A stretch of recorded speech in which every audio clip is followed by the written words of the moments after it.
Assalamualaikum warahmatullahi wabarakatuh. Halo teman-teman, sebelumnya perkenalkan nama saya Fitri Rahmawati, NPM 173200091 dari Program Studi Pendidikan Biologi Universitas PGRI Semarang. Baik, pada kesempatan kali ini saya akan menyampaikan terkait resum kuliah tamu pada mata kuliah bioteknologi. Nah, kuliah tamu bioteknologi ini sudah dilaksanakan pada Sabtu tanggal 28 November 2020. Pada kuliah tamu ini menyampaikan terkait 3 topik, yaitu yang pertama terkait aplikasi bioteknologi di bidang kesehatan yang disampaikan oleh Ibu Yusnita Mirna Anggraini. Kemudian yang kedua terkait bioteknologi pada bidang pertanian yang disampaikan oleh Bapak Nur Akbar Arafatullah, dan yang terakhir yaitu bioteknologi di bidang lingkungan yang disampaikan oleh Ibu Anissa Nur Latifah. Baik, kita masuk ke topik yang pertama, yaitu terkait bioteknologi pada bidang kesehatan. Di sini Ibu Yusnita Mirna Anggraini menyampaikan terkait aplikasi bioteknologi pada deteksi virus chikungunya. Nah, sebelum masuk ke deteksi virus chikungunya tersebut, mari kita belajar terkait masuk ke dalam tipe apa sih virus chikungunya itu. Nah, di sini virus chikungunya termasuk penyakit tular vektor.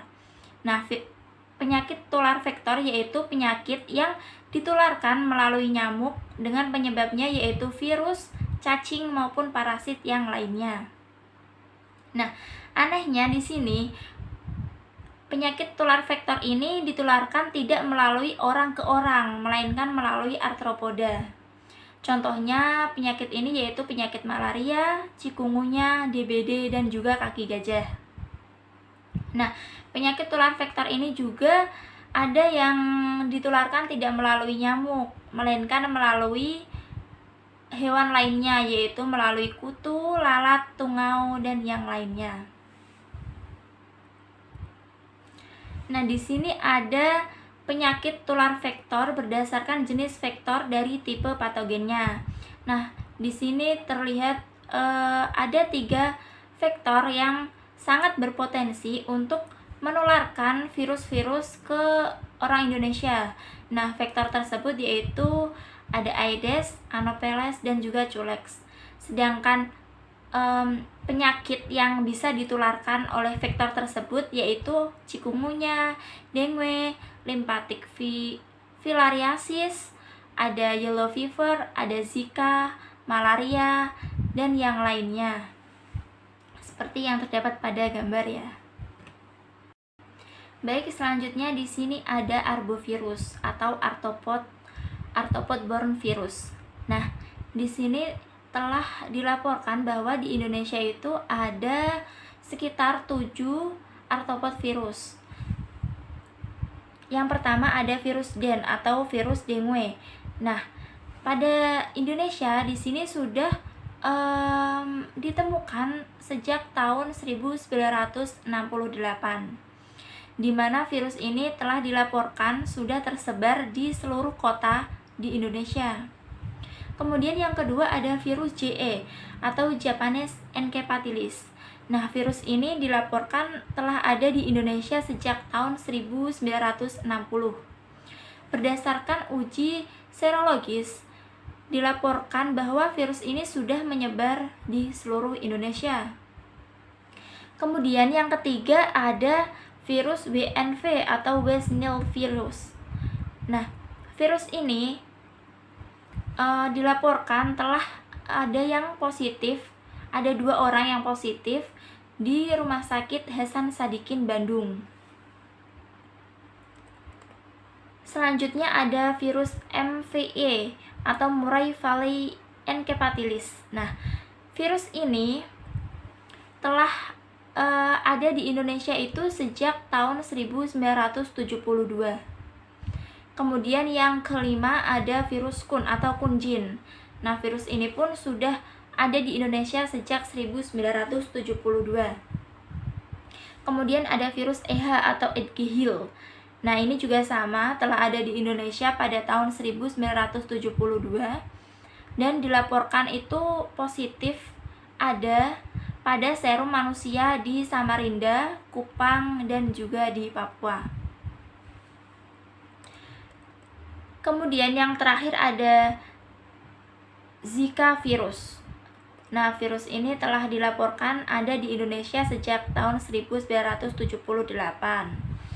Nah, virus ini ada di Lombok itu juga pada tahun 1983, ada di Jakarta pada tahun 2012 dan ada di Jambi juga pada tahun 2015. Nah, selanjutnya di sini ada alphavirus dan flavivirus. Nah, dua virus ini sering sekali dijelaskan karena apa? Karena virus ini itu memiliki tanda-tanda yang sama, memiliki gejala yang sama, yaitu yang ditimbulkan berupa demam, lemah, dan juga nyeri kepala seperti itu. Dan virus ini juga ditularkan melalui arthropoda. Namun virus ini memiliki perbedaan di mana alphavirus ini melakukan replikasi di sitoplasma dan membentuk tunas di membran plasma. Sedangkan flavivirus melakukan replikasi di sitoplasma, namun untuk pembentukan tunasnya itu ada di membran internal seperti itu. Nah, selanjutnya kita masuk ke virus chikungunya. Nah, chikungunya ini berasal dari kata makonde yang artinya yaitu menekuk. Nah, kenapa menekuk? Di sini karena sesuai dengan sesuai dengan postur tubuh orang yang sudah terjangkit virus chikungunya, postur tubuhnya itu menekuk. Hal ini dikarenakan tubuhnya itu menekuk karena rasa sakit pada daerah persendian seperti itu. Kemudian virus chikungunya ini pertama kali ditemukan di Tanzania, Afrika. Virus ini ditularkan oleh nyamuk dari spesies Aedes aegypti dan Aedes albopictus. Nah, virus chikungunya ini bersifat sangat unik karena virus ini itu tidak ditularkan dari orang ke orang, melainkan virus ini ditularkan melalui arthropoda atau serangga. Namun virus chikungunya ini tidak menyebabkan kematian, tapi menyebabkan penyakit yang lebih parah lagi atau manifesti yang sangat berat, mencakup miokarditis, hepatitis, gangguan okular neurologis seperti itu. Kemudian, nah di sini di Indonesia itu terdapat 2 genotip virus chikungunya.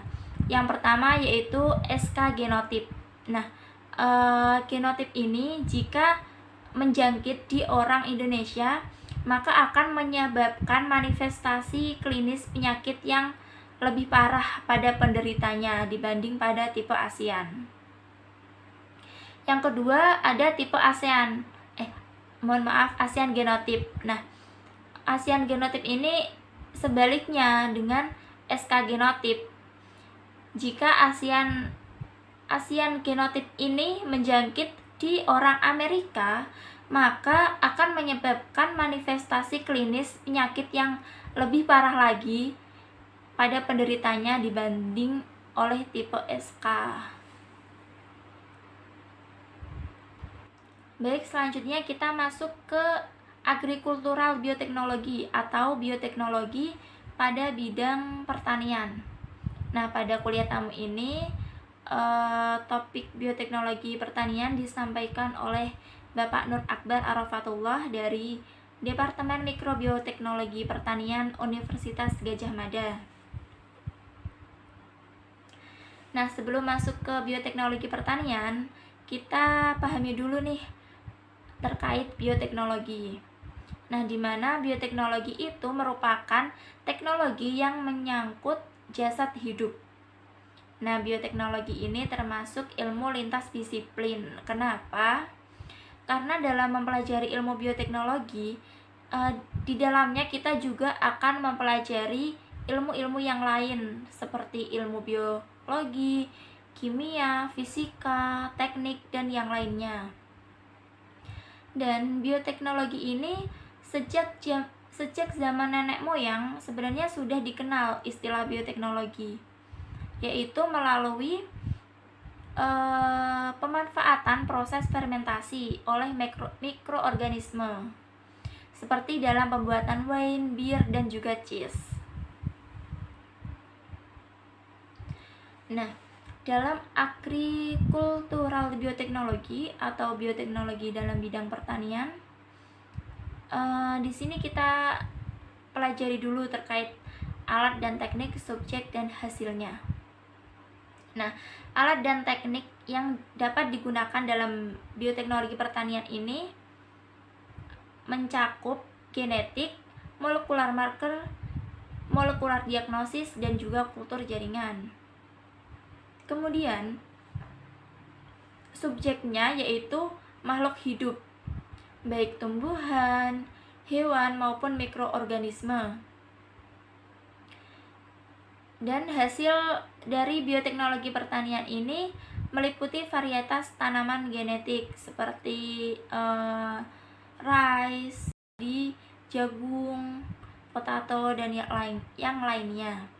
Kemudian ada juga hewan transgenik seperti yang sering kali kita dengar, yaitu terkait domba doli. Nah, itu merupakan hasil dari bioteknologi ini, bioteknologi pertanian khususnya. Kemudian yang terakhir juga terkait teknik pada bakteri dan juga fungi. Oke, selanjutnya di sini terdapat beberapa permasalahan yang ada di lingkungan sekitar dan juga solusinya pada aplikasi bioteknologi pertanian. Nah, permasalahan yang sedang muncul di daerah sekitar kita yaitu yang pertama, meningkatnya populasi. Nah, meningkatnya populasi ini berdampak juga terkait peningkatan penyakit dan juga akan berdampak pada lebih sedikitnya lahan untuk pertanian. Kenapa? Karena meningkatnya populasi ini akan mengakibatkan lahan-lahan tersebut dijadikan sebagai tempat tinggal. Jadi untuk lahan pertanian itu berkurang seperti itu. Kemudian yang keempat ada malnutrisi.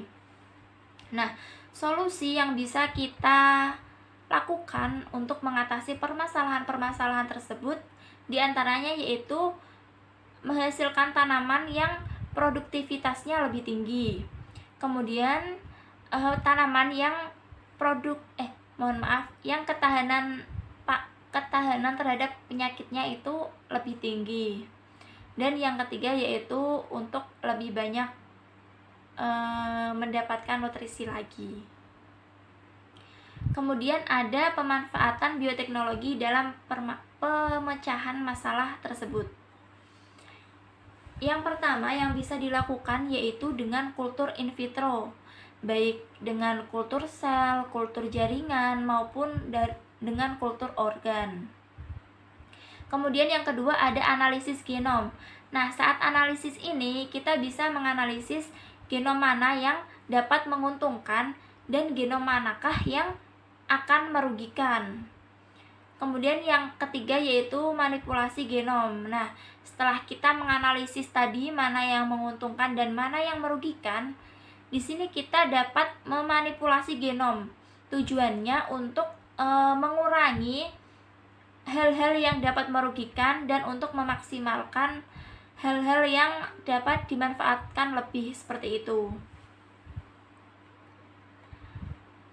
Nah, kultur in vitro. Nah, kenapa dapat dilakukan kultur in vitro ini? Yaitu karena tumbuhan itu memiliki sifat totipotensi, di mana dalam satu sel tumbuhan tersebut mampu berpotensi untuk berdiferensiasi menjadi tipe-tipe sel tertentu dan sifatnya itu tidak terbatas. Kemudian dengan kultur in vitro kita juga dapat mengontrol kondisi, baik kondisi cahaya, kondisi suhu, kondisi media, kontaminan, kelembapan, dan lain-lain. Nah, selanjutnya contoh dari bioteknologi pertanian ini yaitu ada analisis genom yang tadi sudah dijelaskan tadi, di mana analisis genom ini untuk mendeteksi penyakit yang ada pada tumbuhan. Kemudian, setelah kita menganalisis penyakit tersebut, kita dapat memanipulasi genom. Contoh memanipulasi genomnya ini dapat memanfaatkan agrobakterium. Karena agrobakterium ini memiliki T plasmid. Nah, nantinya T plasmid ini akan diambil, kemudian dimodifikasi atau ditambahkan gen yang diinginkan. Kemudian dikembalikan lagi ke agrobakterium dan agrobakterium ini akan menginfeksi tanaman. Kemudian contoh bioteknologi pertanian yang sudah pernah dilakukan yaitu pepaya resistant virus, golden rice, gluten free wheat, jagung tahan kering, dan pisang yang kaya dengan vitamin A. Nah, di sini terdapat beberapa penelitian yang sudah dan yang sedang dilakukan oleh Bapak Akbar selaku pemateri pada topik bioteknologi pertanian ini. Nah, beliau melakukan penelitian di 2 negara, yaitu di Jepang dan juga di Indonesia. Di mana di Indonesia beliau telah melakukan perusahaan plant bioteknologi, kemudian introduksi varietas stroberi manis, dan pengembangan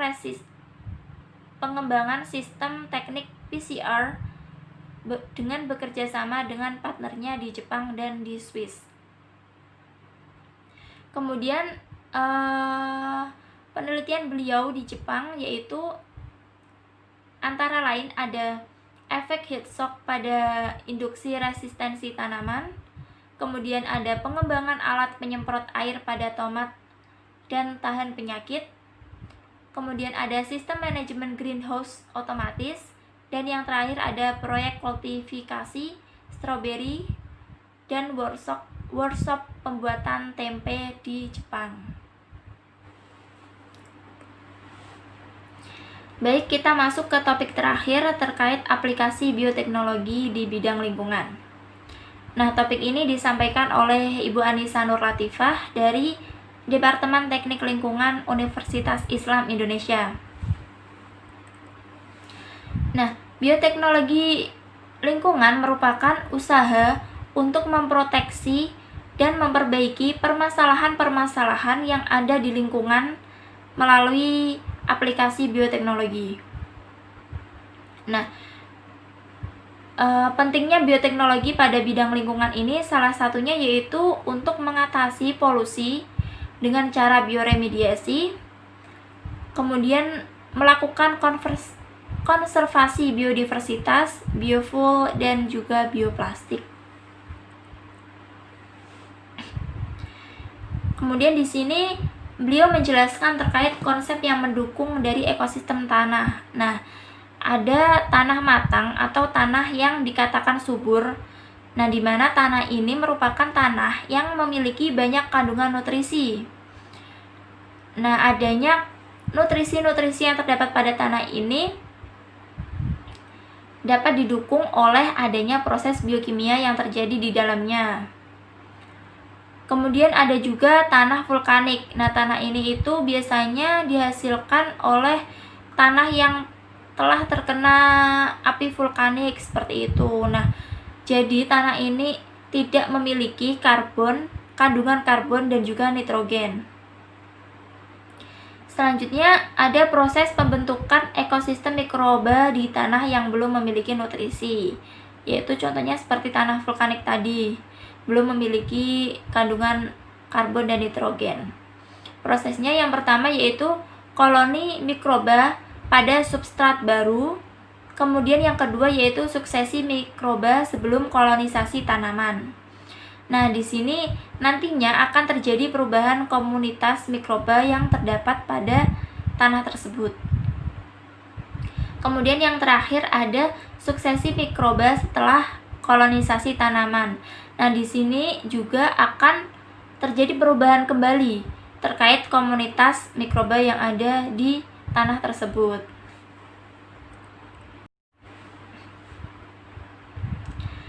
Kemudian beliau juga menyampaikan terkait penelitian yang dilakukan setelah adanya erupsi Gunung Merapi pada tahun 2010. Nah, penelitian ini dilakukan sejak tahun 2013. Hasil dari penelitian ini menunjukkan bahwa tanah yang diteliti itu didominasi oleh koloni beta proteobacteria. Dan selanjutnya, beliau juga saat ini sedang melakukan 2 penelitian. Yang pertama yaitu bioremediasi limbah kromium, dan yang kedua terkait eksplorasi mikroba pendegradasi mikroplastik. Baik, cukup sekian penjelasan dari saya terkait kuliah tamu bioteknologi yang telah dilakukan sebulan lalu. Kurang lebihnya saya mohon maaf. Terima kasih, semoga bermanfaat. Wassalamualaikum warahmatullahi wabarakatuh.